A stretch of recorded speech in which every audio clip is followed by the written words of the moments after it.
প্রথম এই জেলাতে বা আপনার বিধানসভাতে আসছেন, জনবিশ্বাস দেখা গেল রেল স্টেশনে পাশাপাশি তারা আপনাদেরকে স্বাগত জানালেন। এটাকে আপনি কিভাবে দেখছেন এবং জয়ের দিকটা কিভাবে দেখবেন? এটাতে আমি আমার গঙ্গারামপুর বিধানসভার যারা নেতৃত্ব এবং কর্মী আছে তাদের প্রতি প্রথম কৃতজ্ঞতা জানাই। গঙ্গারামপুর বিধানসভার সাধারণ মানুষের প্রতি আমার আন্তরিক কৃতজ্ঞতা জানাই, প্রণাম জানাই।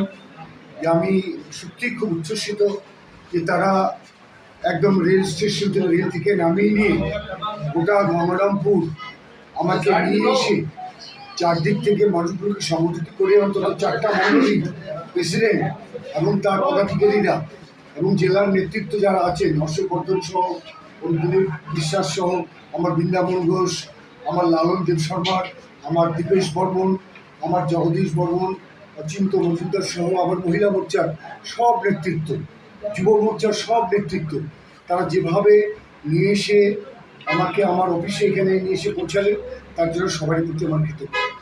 আমি কালকেই শুনলাম যে আমার নাম বিজেপি প্রার্থী হিসাবে ঘোষিত হয়েছে।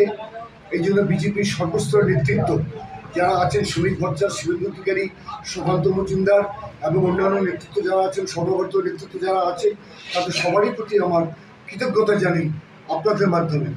এবং আমি আস্তে আস্তে লক্ষ্য করলাম গঙ্গারামপুরের দুধারের রাস্তায় মানুষ যেভাবে আমাকে স্বাগত জানাচ্ছিল, অভিনন্দন জানাচ্ছিল, নমস্কার জানাচ্ছিল, তাতে ভীষণভাবে আমি আপ্লুত।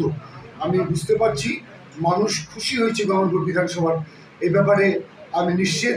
এবং আগামী বিধানসভায় আমরা দক্ষিণ দিনাজপুর জেলায় গঙ্গারামপুর সহ 6টা সিট জিতবো বলে আশাবাদী এবং আমরা 6টা সিটেই জিতবো এই কথা বলে দক্ষিণ দিনাজপুর সব জেলার মানুষ এবং গঙ্গারামপুর বিধানসভার মানুষকে আবার আমার নমস্কার, প্রণাম, কৃতজ্ঞতা জানাই আমি।